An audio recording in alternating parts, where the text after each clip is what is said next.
তুমি আমার ফোন কখন চেক করছো? কোন সাহসে চেক করছো তুমি? কি সমস্যা তোমার? তুমি আমার ফোন ধরছিলে কেন রোহান?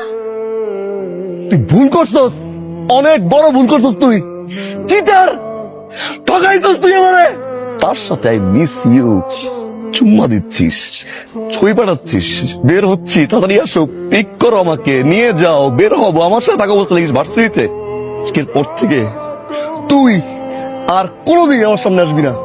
রোহান তুমি ভুল বুঝতেছো রোহান। আমি ভুল বুঝতেছি না? ভুল বুঝতেছো। চ্যাট মিথ্যা, সব মিথ্যা। চ্যাট মিথ্যা। রোহান এগুলো অনেক আঙ্কেল, মিথ্যা। রোহান মিথ্যা এগুলো। উনি আমার আঙ্কেলের মতো। উনি আমার কখনো কিন্তু ছিলেন Uncle? না। আমি অনেক আঙ্কেলের মতোই দেখতাম। ওনার সাথে আমার নর্মালি কথাবার্তা হতো, উনি আমার খোঁজ খবর নিত। তারপর হঠাৎ করে উনি আমাকে কিভাবে জানি ভালোবেসে ফেলতে।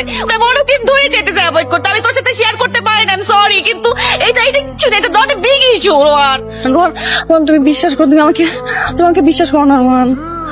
আমি তোর সাথে চিট করি নাই, আমি করবো না কোনোদিন। কে ভালোবাসি, আমি তোকে ভালোবাসি না? ভালোবাসি কিনা বলো, বলো বলো। Fine. আমি তোমাকে ঠকাইছি তো? ঠকাইছি না? আমি তো একটা খারাপ মেয়ে। তুমি আমার গায়ে হাত তুলছো। আমি থাকবো না তোমার লাইফে, আমি চলে যাবো তোমার লাইফ থেকে এখন। আমার লাইফে তোমার দরকার নাই তো থাকা। তুমি শুধু শোনো, সরি মারছো রোহান। সরি তুমি আমার গায়ে হাত তুলছো, সরি। আমাকে তুই করে বলছো। এন্ড আমি থাকবো না। আমার যেই স্বপ্নগুলো ছিল তোমাকে নিয়ে, সেগুলো সব শেষ করে দিলা তো তুমি। দিলা তো সব শেষ করে। না, আমি তোমাকে বলতেছি, তোমার লাইফে আমি যখন থাকবো না, তখন তুমি বুঝবে আমি তোমার লাইফে কি ছিলাম।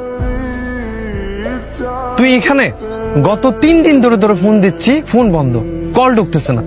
রেস্টুরেন্টে গেলাম, সেখানেও তুই নাই। কি হয়েছে বলতো? কিছু না তো।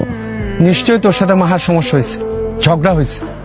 বন্ধু, একটা কথা মনে রাখিস, ভালোবাসার বড় শত্রু হচ্ছে ভুল বোঝাবুঝি। ভুল ভালোবাসার শর্ত হচ্ছে বিশ্বাস। সম্পর্কে যদি বিশ্বাস না থাকে, সেখানে ভুল বোঝাবুঝি হবে, তর্ক বিতর্ক হবে। আর যদি বিশ্বাসটা থাকে, পরিপূর্ণ সম্পর্ক তৈরি হয়। বিশ্বাসটা অর্জন করতে হয়। বিশ্বাসটা খুব দামি একটা জিনিস, একবার যদি ভাঙে জোড়া লাগে।